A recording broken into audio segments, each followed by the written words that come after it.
Bonjour bien-aimés, c'est avec joie que je vous retrouve encore ce matin pour une autre capsule que j'appelle capsule théologique. C'est un message, un petit partage que je fais tous les samedis pour vous et aussi pour moi. Aujourd'hui, je vais parler de la première pêche miraculeuse. Vous savez qu'il y en a deux. Il y en a un qui se trouve dans l'évangile de Jean, un peu vers la fin du ministère de Jésus après sa mort et sa résurrection. Il en a fait un miracle comme ça. Mais le premier, nous le trouvons dans Luc, chapitre 5, versets 1 à 11. Et je vous recommande de lire ce texte, de l'étudier et de le méditer pour vous-même. Je vais partager juste quelques éléments de ce texte qui concernent le miracle que Jésus a fait pour que les disciples qui ont péché, qui n'ont rien eu, puissent avoir de quoi manger. Le titre que je donne, c'est « D'une vocation à une autre ». Bien-aimés, ce récit nous parle de l'appel de Pierre et de trois autres disciples, André, le frère de Pierre, et deux autres frères, Jacques et Jean. Ils étaient des associés et ce sont des pêcheurs. Cet appel se fait dans un contexte particulier et Jésus répond à deux besoins avant de les appeler. Le premier besoin, c'est la foule qui est assoiffée d'apprendre et de voir des miracles. Jésus était au bord du lac de Génézareth. C'est aussi le même lac qu'on appelle la mer de Galilée ou la mer de Tibériade. Vous trouverez les différents noms, par exemple en lisant Jean chapitre 6, verset 1 et Jean chapitre 12, verset 1. Donc, tantôt c'est lac de Génézareth, mer de Galilée ou mer de Tibériade. On parle de la même mer, du même lac. La foule qui suit Jésus veut entendre la parole de Dieu. Elle est assoiffée. Elle veut écouter Jésus et elle veut aussi, en l'écoutant, voir des miracles. Alors, Jésus est au bord de la mer et Jésus sait qu'il ne peut pas se faire entendre facilement par toute la foule. Donc, il emprunte la barque de Pierre et lui demande d'avancer, de s'éloigner un peu de terre. De là, il peut se faire entendre par tout le monde. En effet, à l'époque, il n'y avait pas de micro avec toute la technologie que nous avons aujourd'hui. Mais Jésus savait comment parler pour que toute la foule l'entende. Alors, il demande à Pierre de l'aider dans ce sens. Il monte dans sa barque, lui dit « Éloigne-toi un peu de terre » et Jésus s'assoit. Pierre doit stabiliser le bateau, la barque, et Jésus parle. Ça, c'est le premier besoin auquel Jésus répond. Enseigner la foule qui a soif d'entendre la parole de Dieu. Vous aussi, vous êtes appelés à répondre à ce genre de besoins. Moi aussi. Le texte ne nous dit pas qu'est-ce que Jésus a enseigné. Mais nous pouvons imaginer avec raison que c'était un enseignement qui recadrait l'enseignement des rabbins et mettait la foule sur la voie du chemin de la vérité et de la vie. Deuxième besoin, de la nourriture sur la table pour Simon et ses compagnons. Après avoir enseigné la foule, Jésus veut bénir Pierre. Amen. Il veut le bénir. Pierre qui lui a prêté non seulement sa barque, mais aussi a conduit la barque pour l'éloigner un peu de terre et puis la maintenir là, stable, pendant que Jésus enseignerait la foule.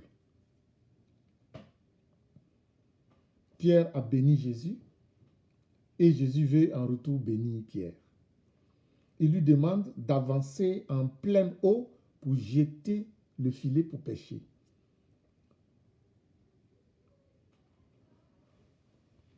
Remarquez bien ceci. Pour enseigner la foule, Jésus a demandé de s'éloigner un peu de terre.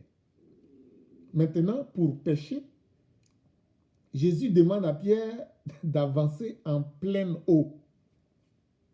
Pour répondre à ces deux besoins, on s'est éloigné un peu de terre pour parler à la foule. Maintenant, on avance plus loin de la terre en pleine eau pour pêcher.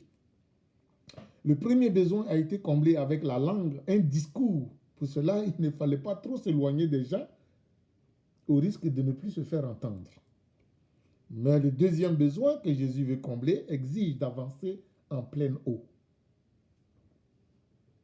démontrant que tous les besoins ne sont pas et ne doivent pas être comblés de la même manière, avec la même méthode.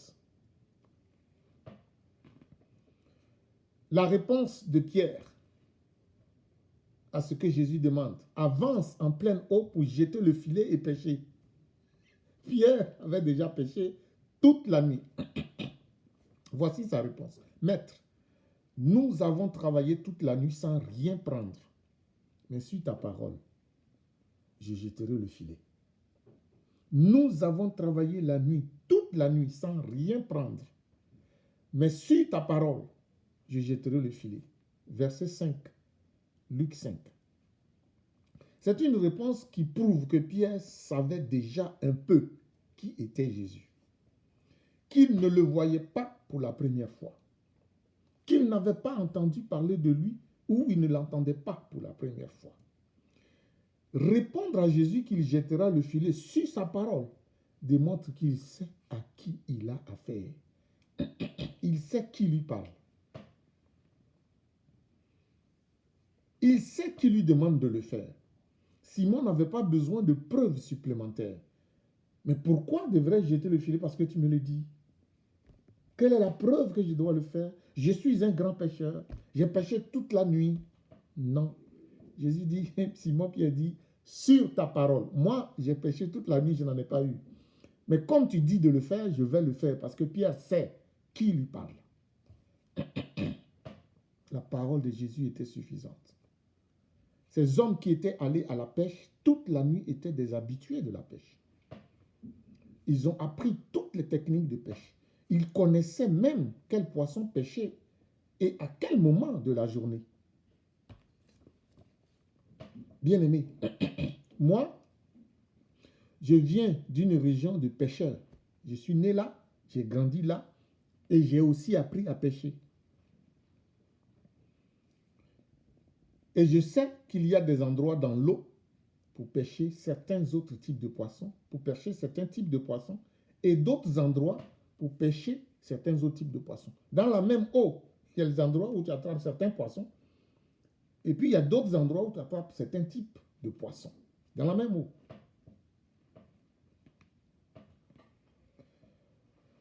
Par exemple, chez nous, le mot qui désigne le tilapia se traduit littéralement par froid. Donc le poisson tilapia, nous, on l'appelle froid. C'est son nom. Et ce nom n'est pas donné au hasard. Ce n'est pas sur un coup de tête. Mais c'est un nom qui désigne que ce poisson aime les zones froides dans l'eau et que si tu veux les prendre, il ne faut pas aller dans les endroits où l'eau est chaude. Mais là où l'eau est froide, c'est là qu'il se retrouve, c'est là qu'il reste. Quand il fait chaud dans l'eau, il quitte. Tu peux pêcher longtemps là. Tu vas attraper très peu de ces poissons, peut-être pas du tout. C'est pour cela, nous, on les appelle froids. C'est ça leur nom. Ainsi, les pêcheurs que Jésus rencontre au bord de l'eau, fatigués, épuisés, et qui se demandent fort probablement qu'est-ce qu'ils vont amener à la maison, à leurs femmes et à leurs enfants, ne sont pas des petits commençants, ce sont des expérimentés. Ils savent ce qu'est la pêche. Cependant, ce jour-là, l'expérience et la connaissance n'ont pas suffi.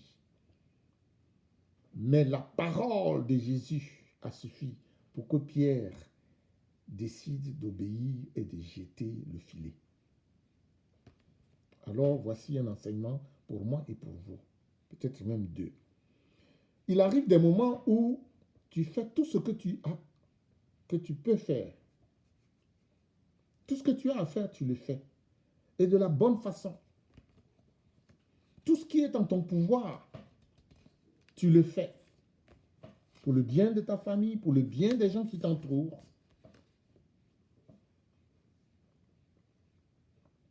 Mais ça ne marche pas. Ça ne marche pas.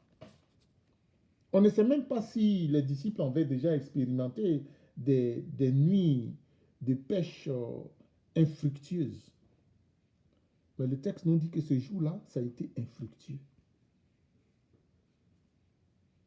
Les circonstances semblaient dire à Pierre, à son frère et à ses associés, aujourd'hui, vous n'allez rien avoir. Alors tu te poses la question, qu'est-ce que je vais faire pour qu'il y ait du pain sur la table ou pour résoudre le problème? Tu as fait tout ce que tu pouvais faire et tu les as fait de la bonne façon, avec un bon cœur, avec une bonne motivation, avec tous tes efforts. Mais il n'y a rien, il n'y a aucune solution. Il n'y a pas de résultat. Et tu n'as pas prévu de plan B parce que ton plan A a toujours fonctionné. Sache que si Dieu n'a pas prévu que tu jeûnes, tu ne jeûneras pas. Si Dieu n'a pas prévu de t'éprouver par la faim, tu n'auras pas faim. Jésus savait pourquoi il était au bord du lac et pourquoi il avait emprunté la barque de Pierre. Deuxième enseignement. Nous n'avons pas reçu les talents ni les dons spirituels pour ne plus dépendre du Maître. Ce que nous savons et avons est peu à côté de ce que le Créateur, notre Dieu, sait et connaît. Ce que nous avons et savons est limité, mais ce que Dieu sait et connaît est illimité. Quand nous ne pouvons plus, lui, il peut. Quand nous n'avons plus de solution, lui, il en a. Toujours une pour venir à bout, pour venir nous aider, régler nos problèmes. Et c'est ce qu'il veut enseigner à Pierre ce jour-là et à ses disciples. La même eau dans laquelle les disciples n'ont rien pu prendre toute une nuit, cette même eau peut donner ce que le Seigneur demande. Le Créateur a le langage des créatures. Le poisson peut désobéir à un homme et fuir même les pièges que l'homme lui tend pour l'attraper. Il y a des moments où les poissons peuvent mettre l'homme dans l'embarras à la pêche. Parce qu'il a beau pêcher, aucun poisson ne rentre dans son filet ou ne mord à son appât.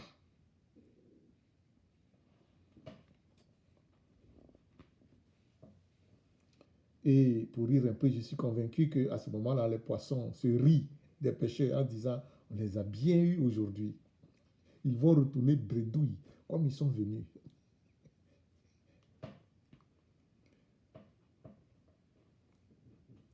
Mais ils ne peuvent pas dire ça au Créateur. Les poissons ne peuvent pas dire ça au Créateur. C'est pourquoi, s'ils nous résistent un jour, ils ne peuvent jamais résister au Créateur un seul jour. Quand il les appelle, ils viennent. Ils se soumettent. Pierre a jeté le filet sur la parole du Seigneur. Et les résultats étaient spectaculaires. Ils ont rempli 2 barques. 2 barques vides toute une nuit ont été remplies sur la parole de Jésus. Avancez en eau profonde et jetez le filet. Est-ce que vous croyez qu'ils n'avaient pas pêché là-bas avant? Non. Ils l'ont fait. Puisqu'il dit qu'ils ont pêché toute la nuit. Ils ont été là-bas. En eau profonde. Ils n'ont pas pêché au bord. Non. Mais la parole de Dieu change la nature de l'eau. La parole de Dieu dit aux poissons, vous devez rentrer dans le filet. La parole de Dieu produit un effet toujours. Et s'il a dit, pêche, tu vas attraper du poisson. Voilà. S'il a dit, creuse pour voir de l'eau, même si c'est dans le désert, l'eau va sortir. Moïse n'a-t-il pas tapé le rocher pour qu'il y ait de l'eau? Sur la parole de l'Éternel. Alors Jésus va utiliser ce miracle pour appeler Pierre. Pierre est surpris par le miracle. Il n'est pas surpris par le fait qu'il a avancé en eau profonde. Ce n'est pas ça qui le surprend. Il sait qu'il est habitué à pêcher là-bas. Mais il est surpris parce que ce qu'il n'a pas pris toute une nuit, il a pris en un jet de filet sur la parole de Jésus. C'est ça qui le surprend. Et Pierre lui dit, éloigne-toi de moi. Remarquez encore ceci. Premièrement, Jésus dit, éloigne-toi un peu de terre. Deuxièmement, Jésus dit, éloigne-toi plus loin, va plus loin, avance en eau profonde pour jeter le filet et pêcher. Troisièmement, c'est Pierre qui dit à Jésus, éloigne-toi de moi. Mais Jésus n'est pas venu pour s'éloigner de lui. Jésus est venu pour l'aider à s'éloigner, pour vivre des choses extraordinaires. Mais Jésus n'est pas venu pour s'éloigner de lui. Lui dit à Jésus de s'éloigner. Voyez-vous, devant Dieu, tout est tanné. Tout ce que nous sommes, nous voyons ça clair. Et nous avons raison de dire, éloigne-toi de moi, parce que nous voyons notre saleté et nous voyons sa sainteté. Et nous savons que ça ne peut pas matcher. Mais Jésus est venu pour enlever notre saleté et nous rapprocher de lui. Il dit à Pierre, je ne m'éloignerai pas de toi. Au contraire, désormais, tu seras avec moi et tu seras pêcheur d'hommes.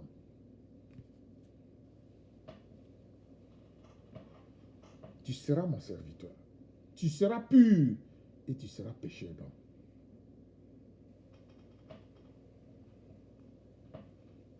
Le grand pêcheur, celui qui fait venir les poissons dans le filet des autres, appelle Pierre à aller à la conquête des âmes humaines. Il lui confie une nouvelle mission. Cette pêche nouvelle pour laquelle il devra tout réapprendre. Et pour ça, Jésus ne peut pas s'éloigner de lui. Puisqu'il connaît les techniques de sa pêche à lui. Mais la pêche à laquelle Jésus l'appelle, c'est Jésus seulement qui connaît les techniques. Et il a besoin d'être proche de Jésus. Jésus ne peut donc pas s'éloigner. Jésus dit, viens, suis-moi et tu seras pêcheur d'hommes. Je ferai de toi pêcheur d'hommes. Ces connaissances antérieures ne serviront pas vraiment. Pierre devra dépendre du maître, s'attendre au maître. Le miracle de la pêche lui enseigne cela. Dépends de moi, suis-moi et tu seras pêcheur d'hommes.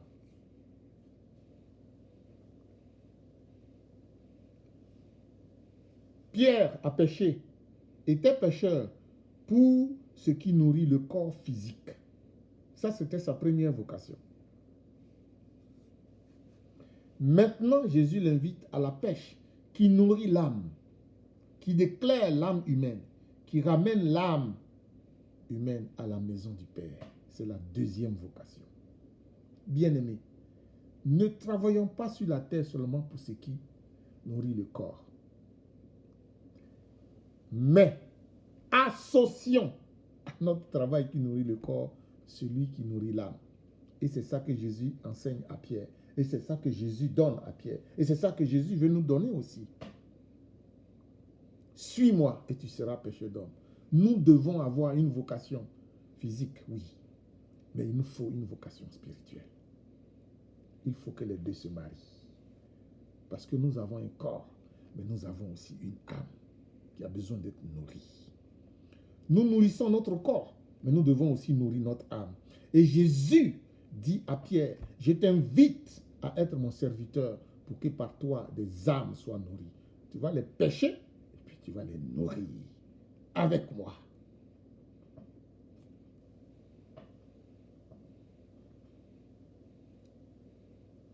Bien-aimé, ce que Jésus a fait pour Pierre, Jésus veut le faire pour toi. Jésus va le faire pour toi.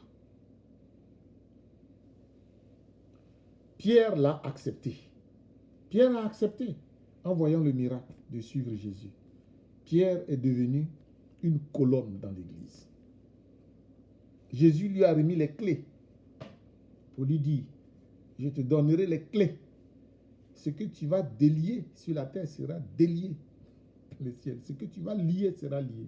En fait, ça veut dire, tu vas faire sur la terre ce que le ciel a déjà décidé.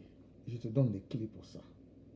Pour aller lier ce que le ciel lie, pour aller délier ce que le ciel délie. Pourquoi? Parce que Pierre a répondu à l'appel. Toi aussi réponds à l'appel. Jésus va te trouver dans un contexte particulier dans lequel tu te trouves, où tu cherches une solution. Tu te poses des questions. Tu as fait tout ce que tu peux, mais rien n'a marché. En tout cas, pour aujourd'hui, rien n'a marché. Ça marchait avant, maintenant ça ne marche plus. Ça, c'est le moment que Dieu a choisi pour venir changer ta carrière, pour venir réorienter ta vie. Sois prêt, sois prête et ne regrette pas de dire oui à Jésus. Tu seras comme Pierre. Que Dieu te bénisse, que Dieu vous bénisse. À chaque miracle, sa raison d'être. Celui-là était pour appeler Pierre à une autre vocation. Il y en a un dans lequel Jésus t'appellera à une autre vocation. Attends-le et sois prêt. Amen.